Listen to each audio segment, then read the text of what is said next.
Hello, everybody. Welcome to the third episode of 316, the Starship Troopers E role-playing game. Hello, hi, welcome, John. Take it away. Hello, hello. Welcome back, troopers. What have we been up to? Thanksgiving stuff, holiday stuff, probably, right? Yeah, Took just a yeah, to little say bit the of time least. off, and we've recharged our trooper space marine fighting batteries to come back and serve the expeditionary force once again. We had a good Thanksgiving here in Seattle. Me and my girlfriend and now wife. I got to get used to saying that. Um, Yeah, congratulations. Indeed. we had our we usually have like a little 2-person Thanksgiving thing, and this year we were joined by one of our dear friends that is known to this Twitch community. I think Andy Carrison, who's on Actual Play Start Answer. She joined us for Thanksgiving, and it was awesome. We had a great day. She was also a witness at our wedding last week, so we had a lot of time with Andy recently, which has been pretty sweet. It's always good. Yeah. She's a good person. Yeah, I guess that's all that's been up with me, really. Like just kind of vacation time, which has been really nice. What about you, Josh? What have you been doing? Oh, work, layout, game design, sleep. That's pretty much been my life for like the last month. We're rushing to finish a thing that we're trying to get out, so I'm afraid that my schedule has been largely unexciting. But yeah, hopefully you folks are going to be seeing some new stuff getting announced from my end of the world. I wish I had something far more thrilling, but these games are basically my little breaks in the routine. So, Well, I for one am thrilled. I mean, you're saying it's not that exciting, but I think it's pretty exciting. New role playing games coming out, especially these. I don't know if you want to tease them at all. It sounds like maybe you don't. Maybe you want to be a little cagey. I'm supposed to keep it on the hush hush and the down low, but there will be some news with Scum and Villainy, and hopefully there'll be some news with Band of Blades here soon too. You guys don't see it, but during the breaks, I'm talking to somebody who's currently making our maps for that and stuff. So Nice. cool. Yeah, very cool. Morgan, Yeah, weren't you in like New York or something? I was in New York, and then I was in New Jersey at Betatopia for a little while, and then I was visiting my folks in New York, and then I got back here and had Thanksgiving, and then it was Gamesgiving yesterday, so played some board games, and that was fun. What a great hobby. What's like, or even just a tradition, games giving or Thanksgiving. Tell us about that. Yeah, we played Dead of Winter, and then we were going to play Dune, and then somebody had to go, so we went from 5 down to 4, so we got to play The Expanse and got to try that out, which was fun. Oh, yeah. Is Gamesgiving like board games the day after Thanksgiving when it was on Saturday, so yeah, I mean a couple, it's like, okay, we're all free for the weekend, let's play some board games. We haven't seen each other because November and December play hell on scheduling for games, so let's get together and play some board games we haven't played yet. Perfect. Yeah, that's awesome. Yep. So you said you like the Expanse board game? Like, was that your first time playing it? It was my first time, and I won, so that does. Oh, yeah. Yeah. Doesn't put things in a certain lens. Yeah. No, that's awesome. I always get stomped at like competitive. We have the point tracker at the end. It always like, oh, look, I'm ahead. No, I'm not. At the end, everybody laps me, and I pulled out ahead, and it was great. So picked a strategy, and it worked. That was great. What team were you? I was the United Nations, so Earth. Okay. Yeah. Cool. Do you actually get to be Shora Agdashlu when you play, or it's a little bit more abstracted than that, but like she comes up and she's your main face on your card, and Awesome. Yeah. I don't really want to get into it too much, but all I want to say is when she shows up in the first episode of the Punisher series, I went from kind of like, we'll see how this goes to, okay, you have my attention. Nice. Oh, absolutely. All It's right. a good one. So how about you, Eric?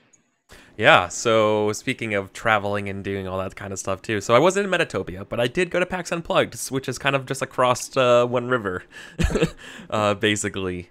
So I was doing that in Philadelphia, and that was a lot of fun. Played a lot of board games. There's this game. It's been out for a while, but it was the first time I played it, and man, it's a super fun cooperative game. It's a survival game called Grizzled. It's a card-based World War One survival game. You play as a small little team of French soldiers trying to make it through the war and survive, while like accruing conditions and trying to beat missions. It's fun. It's a card game. It takes like 20 minutes to play. But you're never gonna win. It's so hard. It's so brutal. It was a really fun treat to do that. So yeah, it was really really cool. So we did that.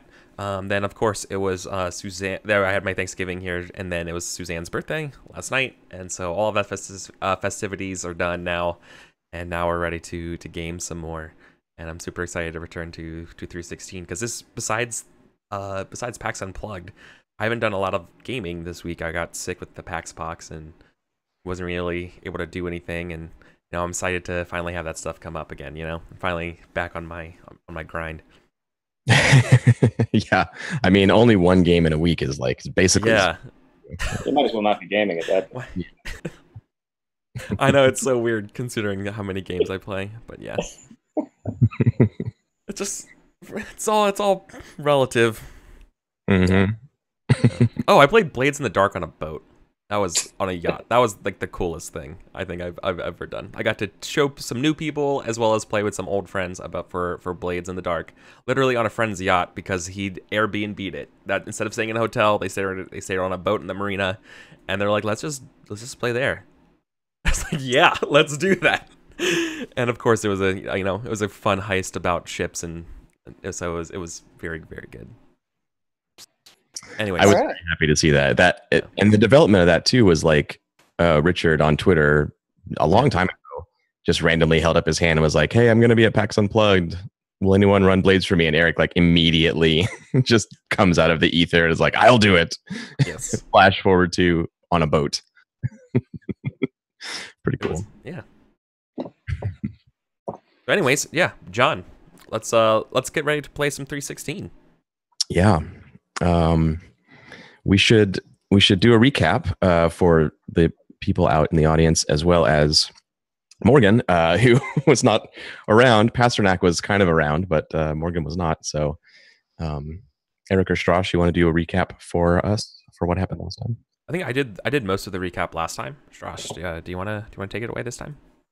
Sure. So if you recall, in the first episode, we landed on planet Daisy, and we established that there were these animate rock monsters that were essentially the aliens that the 316 was sent out to exterminate.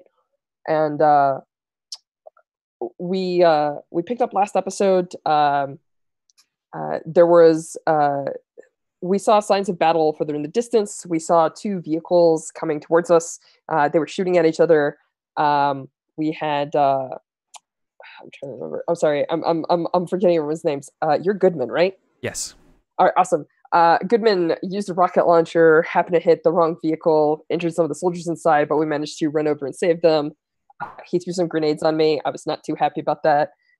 We got the soldiers out, and the kind of key story is two details, one of which is that there is a lieutenant who outranks me, and who's kind of a jerk and also kind of shell-shocked and sort of giving orders that don't make a lot of sense, and I kept failing to snap him out of it, so we kept trying to do suicidal things. And finally, my friend Max was in that truck, in that vehicle, that little like ATV, and also there was a wrapped up body that contained part of the symbiote that we were told was actually the objective of the mission, is that we were supposed to reclaim it, take it back up. So we situated them in the base. We tried repairing the comms array in order to call down for somebody to pick us up. We failed to do that. It all fried because we discovered that the rock monsters had the ability to damage technology. We ran through hills and valleys. There were some epic battles with giant versions of these things that were walking on like tripods and whipping rocks at high velocity. I got to have a cool epic scene where I blew one up by driving a ATV into it, and Goodman had an epic scene where he basically just like mowed one down as well. And then finally, we returned back to the base. We had reclaimed Pasternak and our pickup plane, which had gone down the valley to retrieve some people that had been downed. We came in, obviously the lieutenant and the sealed up vehicle that I had put them in were there basically trying to survive. We ended up killing the aliens, but the last scene that happened on world is Goodman chucked a grenade and murdered my friend in the vehicle as well as the aliens. So we all packed up on the plane and we're taken up. And the last shot we see is there are two like battle cruisers in orbit, the one that we're from and another one. And the one that we're seeing across the way like goes dark and then starts turning towards ours. And that was like the little cliffhanger ending we were at. The Volga. Forget anything? Yeah, just I remember the name of the ship was the TNF Volga. Cool. Yeah, I think you covered it. Yeah, perfect. Pasternak helped Lucille get recover some from the down drop ship. That's kind of where you were for the most part there, Morgan. And you guys were able to save the pilot from that drop ship. They were badly injured. I think they were missing a leg at the time that you guys showed back up, but they were stabilized and brought back. So you've got that pilot. You've got the last ditch effort of Sergeant Young using this like firefighting foam or kind of stuff to seal the sample. One of the corrupted troopers that had been sort of wrapped in duct tape that was in danger of escaping. Sergeant Young like sealed it with this firefighting foam. So you've got this sort of foam mummy thing. Yeah. No other survivors except Lieutenant Zhang did Lieutenant Zhang die? I'm blanking. No, Lieutenant Zhang survived. It was he did survive. And McCready died. Right. McCready, yeah. Because of the grenade, which also destroyed the alien, threatening the base and drove them off and saved the day, so to speak. Let's not forget about that point. I want to really emphasize that point. Do you want to really emphasize the fact that you got the last kill on the planet? Is that what you're saying? Yeah. Actually, Eric really does. Yeah. It's kind of a big deal. A little while, and I miss out on all the kills. I know. The saving life stuff is really not your style. So we, as Strash said, that in orbit stuff happened that the PCs are not yet aware of. So we'll get to that a little bit later. But right now, I think we'll cut in to the opening scene, which will be the return of the dropship. Lucille's dropship got damaged in the fight, but it was repairable. So we'll just sort of skip over that part. You guys are returning to the Euphrates. The situation there is a little unusual. As you come out of atmosphere and into space, Lucille turns her IFF stuff back on and reconnects the comms to the ship. And they send some coded bursts. You can hear them like inside her helmet because she keeps the door open there. You can kind of see into the cockpit.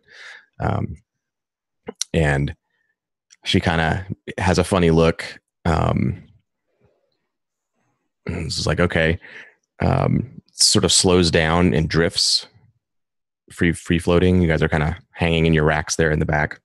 Mm-hmm.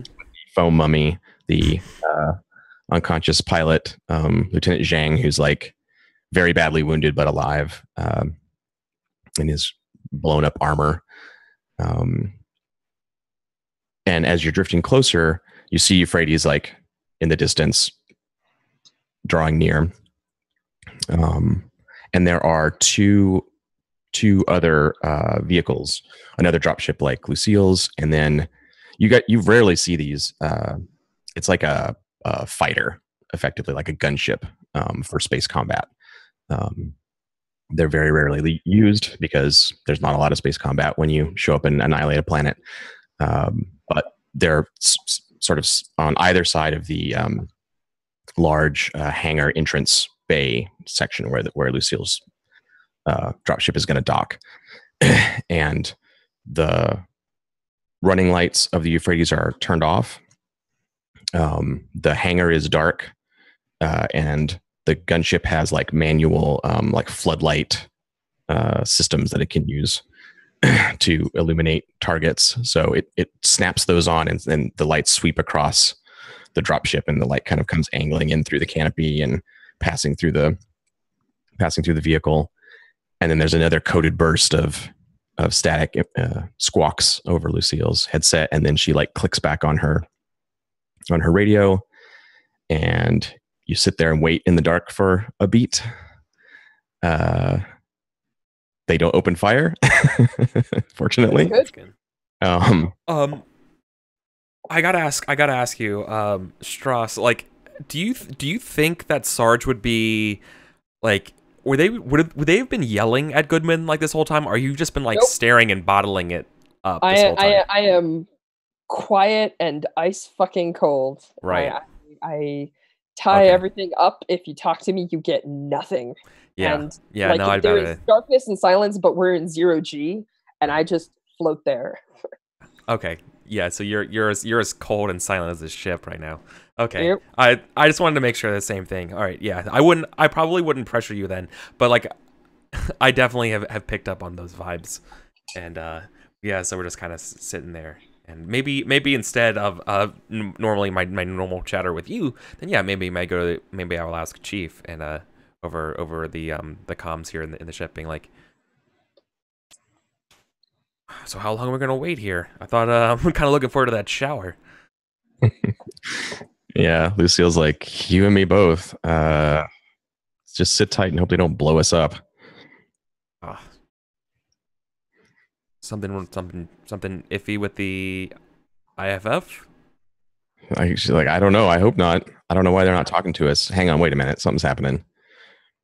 The lights turn on the hangar door, and it's one half of it slides open. The other half doesn't. It's like deformed, and it has blast marks around the edges of it. But they get the other half open. Some sparks from the grinding of the metal fly out. And Lucille's like, okay, hang on. This is going to be a little bit of a tight squeeze. And she angles the thing sideways and sort of slides it through the opening, and then turns to get the tail in around the damaged door. It's like moving a sofa. Yeah, exactly. Yeah. Yep. Just like that. Yeah. So like sofa. I'm sorry. I actually asked Lucille. I said, "Does that look like space battle damage to you?" He's like, "Mm-hmm. Yep.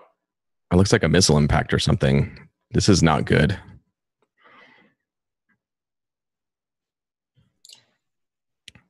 Yeah. So you come into the hangar. The lights are on in here. There's another dropship, a Euphrates dropship that you recognize. Let me flip us over here to the screen.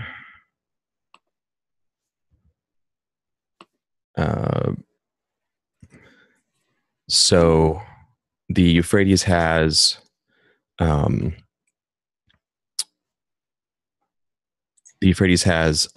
several dropships and pilots in Bravo Company, the Tactical Deployment Force, which is like the people who fly the dropships and fighters, basically. Mm-hmm. So Lucille, that's her call sign. I don't know if you know what her real first name is, but that's what everybody calls her. You're in her dropship. Rewinds is the one that you rescued. He's unconscious in the back. In the hangar here, there's the other dropships are here, but the one that you noticed is Cowboy's dropship. It's on the deck. It's badly damaged. It looks like it's been hit with a missile or something. It's kind of blown apart. It's on the maintenance deck.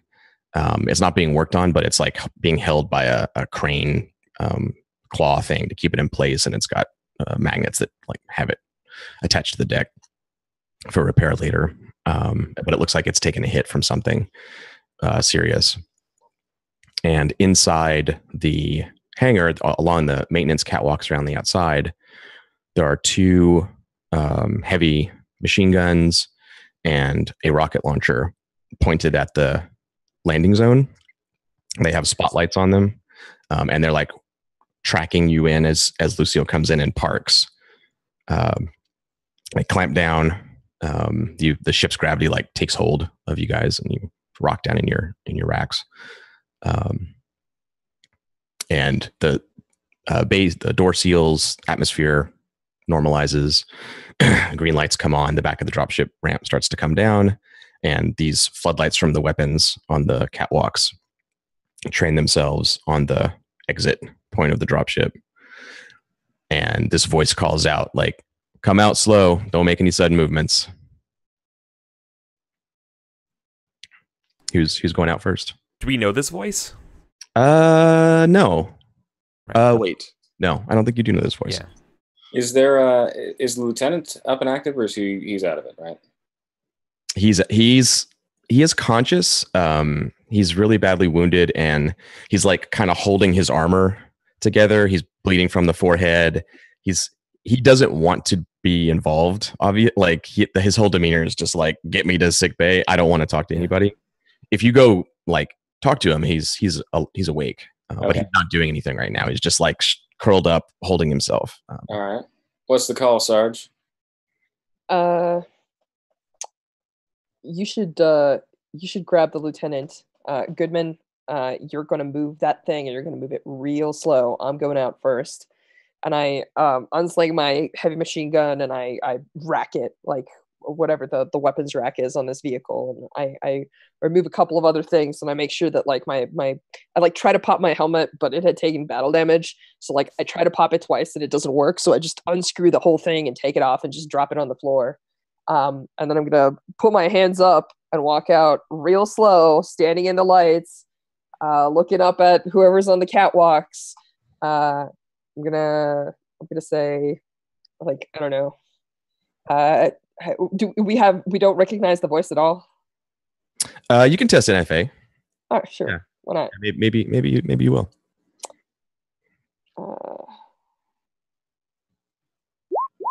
Yep. Nice. So I guess you've just heard this through the grapevine. Stokes is this guy's name, and he is he's with the Delta company. So you guys are Echo. Echo is like the planetary assault arm of the vessel, and also the training and reinforcement cadre that replaces people. There's a whole like training on the vessel for bringing in new recruits and stuff. Alpha company is they run the ship. They're kind of the Navy guys, if you want to look at it that way. Bravo is the pilots and stuff, and then Delta is kind of everything else, like medical teams, research, logistics support, development, logistics, military intelligence, that kind of stuff. They have a bunch of different jobs that aren't direct combat. And Stokes is a captain. You've heard the name through Scuttlebutt that he's like part of this group that you've on other missions you've done stuff like brought back an alien egg or something, and it goes to Stokes's department. Okay. And you've probably seen him yeah, right, exactly. You've seen him in the mess hall and stuff, so you have never really dealt with him directly, but you randomly recognize his voice as the one giving orders. So Lieutenant Zhang, do they have their sidearm? Yes. Okay. It's on there. As I'm helping Lieutenant Zhang up to their feet, I'm going to sort of loosen the sidearm and get it ready to draw should I need it. Okay, nice. And I'm kind of over the shoulder hanging, and yep, just perfectly fine here. We're all friends. Okay. Nice. So yeah, I think when I step out with my hands up, I look right towards the light, even though they're probably all silhouetted and I can't exactly see them. And I go, "Hey, Stokes, we brought you a package and we've got some wounded on board. You think maybe you can stop with the third degree?" The lights. One of the lights sweeps forward to track you as you come out, and the other weapon light like stays on the door. the voice cries out and says, "Okay, Sergeant. Okay, that's good. Just come a little bit more forward. I want everyone off that bird right now. Let's go." Do you have any cargo? What is that? Like he can sort of see the edge of the weird like firefighting foam thing. Lieutenant said that we got to bring you your eggs for breakfast. This one tried getting a little feisty, so I had to make sure that it was locked down.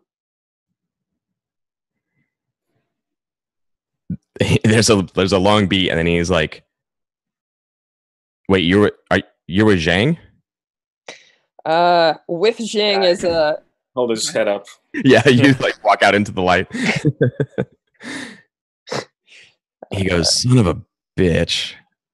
I can't believe it." And across the way at the other gun, this other voice goes, "Shit." He's like, "Zhang."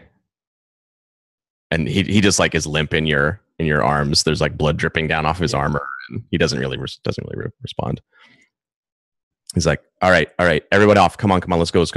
Like all the formality kind of goes away. The lights, the guns hang. You hear people running down metal stairs, and a group of 4 troopers. They're wearing armor. Actually, 3 of them you recognize. They were the 3 like scruffy looking gray uniform guys that were hanging out at the mess the day before you did the mission. The one that hit me in the head with a ball, right? Yeah, the baseball guy. Got it. Yep. Okay. 3 of them are that guy, and the other guy is the captain, Stokes. And they kind of just brush past you. All of this, like, oh shit, like we got to be careful, and that kind of goes away, and they're just focused on getting in and getting this. They're helping me carry this freaking sample that I'm lugging out of this. Okay, perfect. Yeah, they're pretty much gonna just take it away from you, like shove you out of the way, and like and just they're completely focused on that, and they kind of just stop talking to you and forget that you're there. Do you have a thing, Eric? Because I'm good with that. I'm gonna let them do that thing.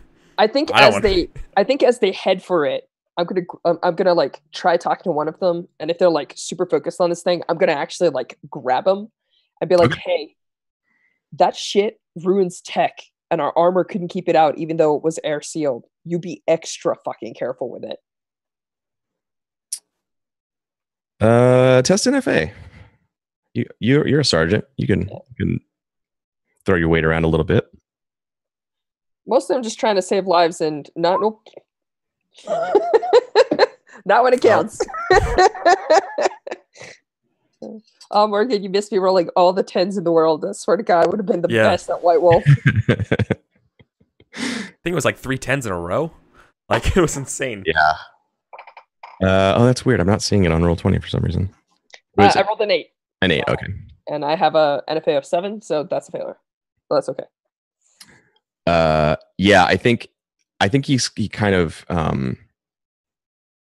doesn't let you have that interaction. You know, instead of like standing there and listening to you, when you grab him and start to talk, he just brushes your arm off him and is like, "Get out of the way," and just completely ignores any kind of speech that you're going to give him. It's like super rude, but he's just like shoves you. And they grab onto the thing and start moving it. They're being like, you were right to warn them. They're being a little too cavalier about this. They just like move the thing, they drag it. Some of the foam starts to come off. You know, they're not treating it the way they should. Like, clearly, you know stuff that they need to know, but they're treating you like, you know, but this is above your pay grade. They don't want to talk to you.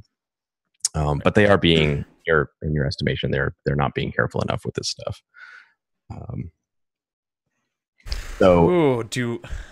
At this point, like, no one is really in charge exactly. Zhang is kind of pretending almost to be out of it, so he doesn't have to say anything.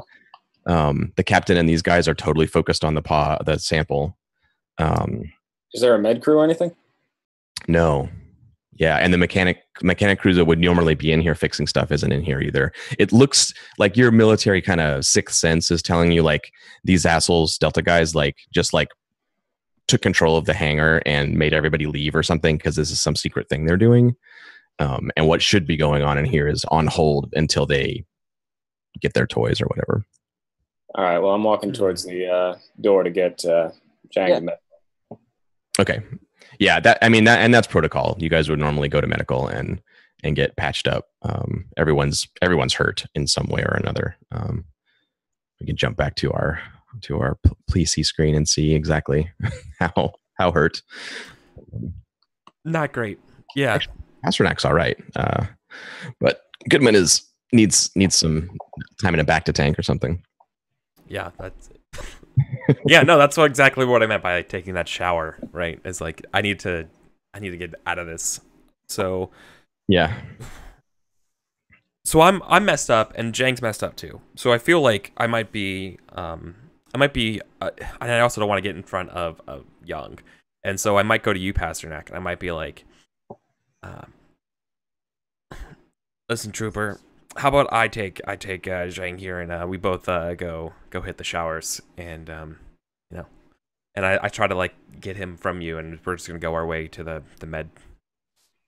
And I'm just basically like, I give you a look over and you're like, I'm fucked up, right? Yeah. Like, why don't I give you both a hand? I got hit by I got seared by some kind of like I think a laser beam or something. The hell kind of from like an APC. Like it wasn't good. A lot of scorch marks on me, and so I smell a lot like burnt hair. So I definitely want to get out of here. Yeah, so let's go. All right. So is everyone basically following protocol? In lack of new orders, you're going to go to med bay. You're going to get treated, and then after that, you would go to your back to your like squad room.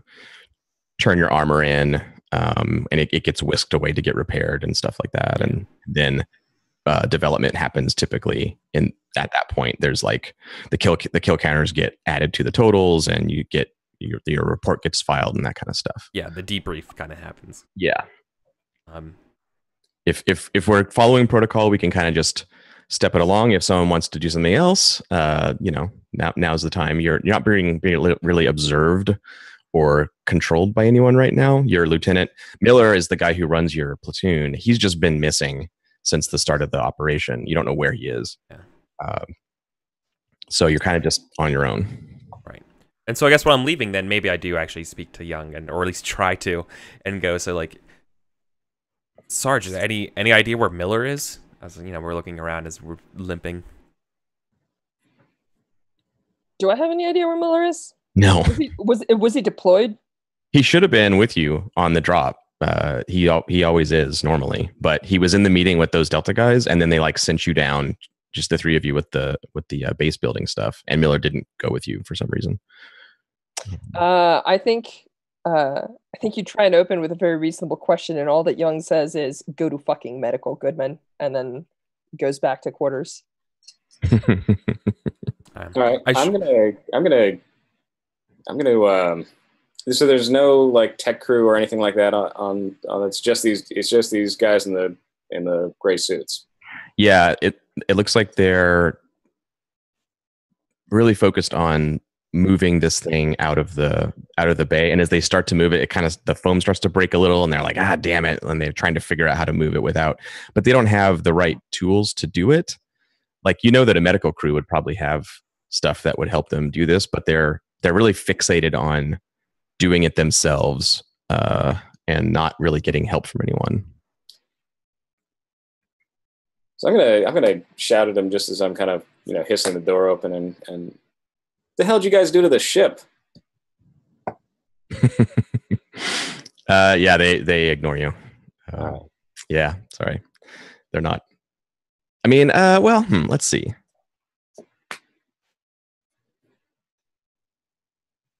Yeah, no, I don't think a standard trooper is going to get their attention. They're just like, nah. I was going to say maybe test NFA, but nah, that they're not going to pay attention to you.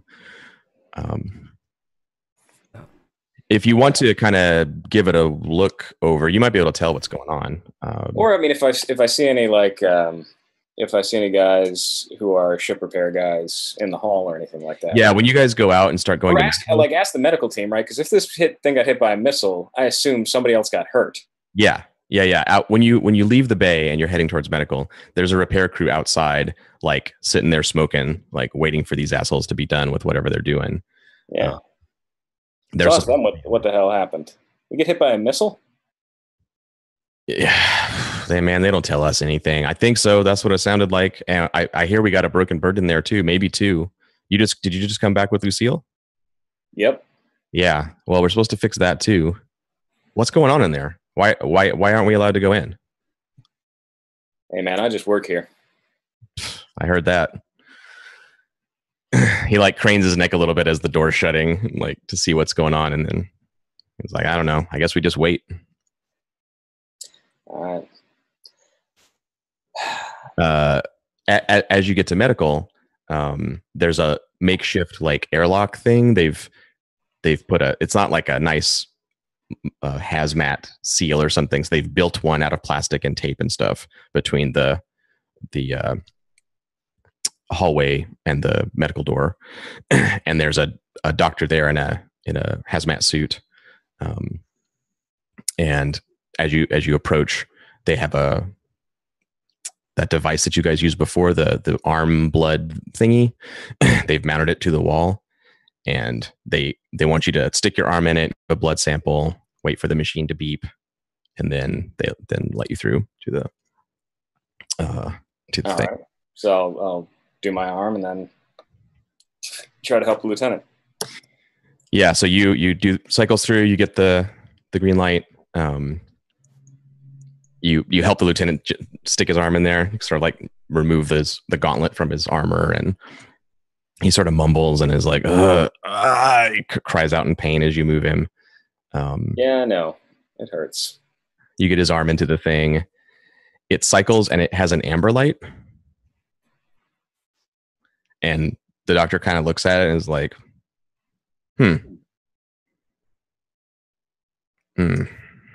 that's weird. How weird, Doc? She's like, hush, hush. She goes over and like adjusts some dials on the machine, hits it again, and it's amber again. She's like, okay, everybody else. She like helps you get his arm out of the thing and lay him down on the deck. You two right now. She points at Young and Goodman like, we need to test you right now. Yeah. Get your arms in this thing. So you do. Easy. Absolutely. Yeah. And you get green lights from the thing. She has this moment where she's about to give an order. She's a surgeon. She's probably a captain. You can see she's about to tell you to do something. I'm going to tell her, I'm going to say, Zhang said he didn't take his meds this morning.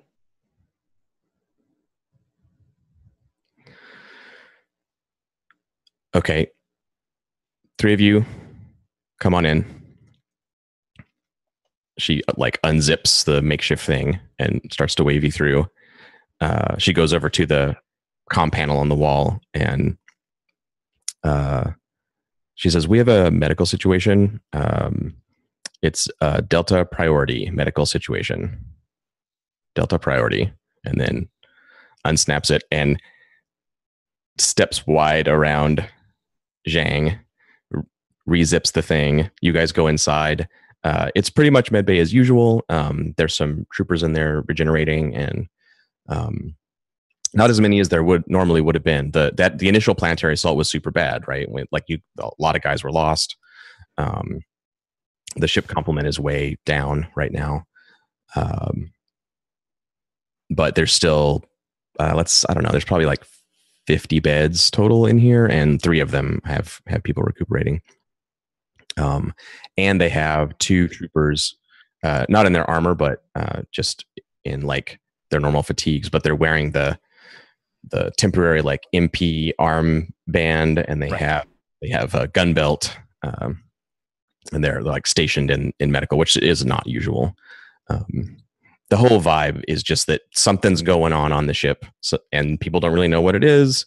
They know that there's some kind of infection or something. You know, you can just read the situation that's kind of what's happening here. Yeah. So I mean, I don't think there's any need for roles, but I think that Young's been sort of like clocking a lot of this, and she's put together like this mental model where she knows that these like rock things can possess people and they can take over technology and ruin technology. So she's doing like the 2+2 in her head, and like looks at the dudes with the MPs, looks at the beds, looks at, you know, Zhang back in the hallway with the zip up or whatever, and is just kind of like nods slowly and like flexes her hands and kind of like is on alert in case something goes south. She's expecting similar type problems to occur on the ship, as no doubt befell the Volga. Yeah, you guys have like firsthand experience with this stuff, and you have a better understanding of what's going on, sort of.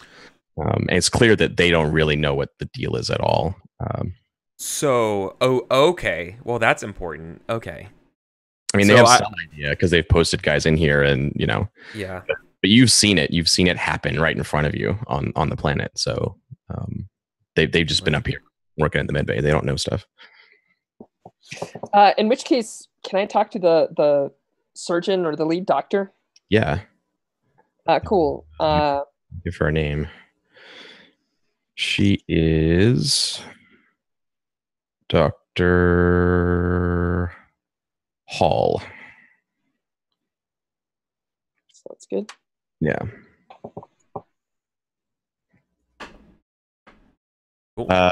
Yeah, she gets Goodman and Zhang like put into the regenerator pod things because they're pretty badly messed up. And while she's doing that, you can talk to her if you want. Yeah, I think I'm gonna just fill her in on the type of thing we saw down there, right? Like I'm gonna be like, "Hey, Doc, can you make sure that one is not connected to any other parts?" And then I'm basically gonna tell her like, tried stealing our suits, that didn't work. Whatever it is that you gave us in the arm seemed to do the trick, but these things can go through technology like it's butter. They've dropped drop ships, you know, like they can go into guns. I just give her like the whole rundown, right? Like, okay. Like just putting him into something that's airtight is not going to be enough. Like this stuff crawls through things. You're going to have to like take a lot more precautions than a zippered, you know, whatever. Yeah, as you're saying these things, her eyes are getting wider, and you're like, "Yeah, it's a fine powder that can get into anything," and like, you know, it's just like a nightmare scenario. She's just transfixed by what you're saying. Also, the assholes carrying the sample probably need to know this too. And then she like looks at you and Pasternak. She looks at your armor, and it's like dirty from the planet. It's got dust on it and stuff. And she starts to get really concerned. She's wearing this hazmat suit, you know, but the rest of the room is just open. The MPs are standing there. She takes a step back and she's kind of looking around. You see her, she eyes in the corner of the room. There's like the big red button. There's the oh shit quarantine lockdown thing. And she looks at it and then is like, okay, thank you for your report, Sergeant. I hope you'll put all of that in your after action report. She's trying to pretend that everything's okay and like, thank you for your report. It's obvious that she's going to take some drastic action. She turns around and like starts to walk calmly towards her desk, which is sort of over in that direction, and she's angling towards one of the MPs as she's making her way in that direction. Hey, Doc. Go ahead. I'm gonna get like a tablet or something, you know, like a computer access. I'd like to try to see if I can find out any records of what the heck has happened in the last however many hours we were down on the planet. Sure. Yeah. You fire it up and you get like the normal like trooper nothing, like the meal of the day is Salisbury steak. But you've been around, you know some tricks. You can kind of like try to, you know, get to a log or something like that. Yeah, test NFA. Let's see what you can see. I failed. No. So you're you know how to do it, but you like start to get into the logs, and there's tons and tons of all these like null results where like sensor data has been deleted and stuff. So you eventually you'll be able to find stuff. The failure in this case is it's just you don't get anything right this second. Right. You're still kind of like, this is just a bunch of garbage. This isn't helping me. Let's try a different folder. Okay, that doesn't really help me. So you're in the process of sorting through that. Were you saying something, Strash, or the doc's gonna go ahead and lock down medical and quarantine everybody and shoot you into space or whatever she's gonna do? I think as she's walking away, I just shout after her, and what I say is like, there's some sort of animating force. It's not a specific rock type. It's not cellular matter the way that we're looking at. When we blew up the big ones, it just turned to dirt. I'm not sure how to detect it, and I point at the thing that she had us jam the arms in. Whatever you have going on there is probably more reliable than your eyeballs.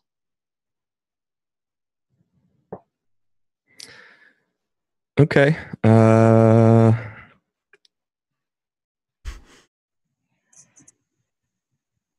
Yeah, I think she's gonna do what she's gonna do.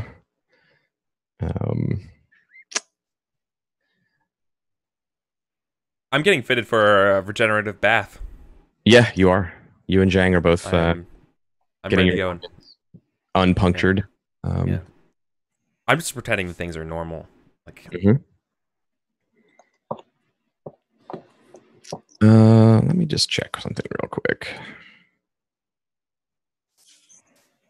Come on, Doc, don't make us shoot our own ship.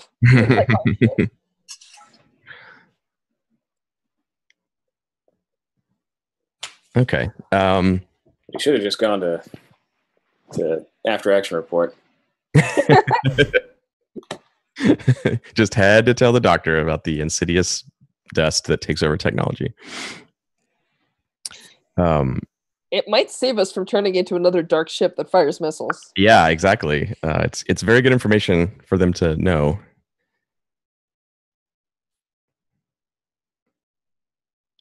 Yeah, so she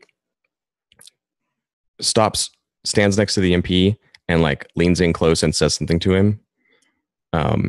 And he like immediately looks at Sergeant Young and puts his hand on his gun belt.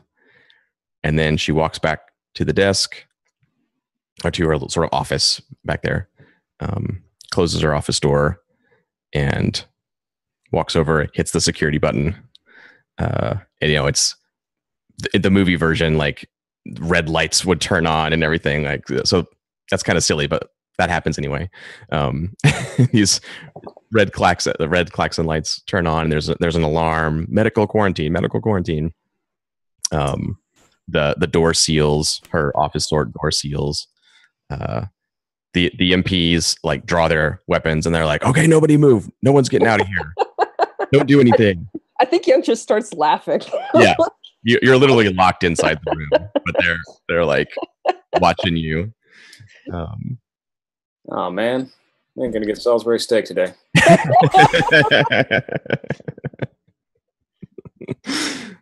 Nice. I think that's a good line. I think we should cut on that line. That's too good. That's too good to pass. We're a little early for a break, but that's the perfect line to end on. Yeah.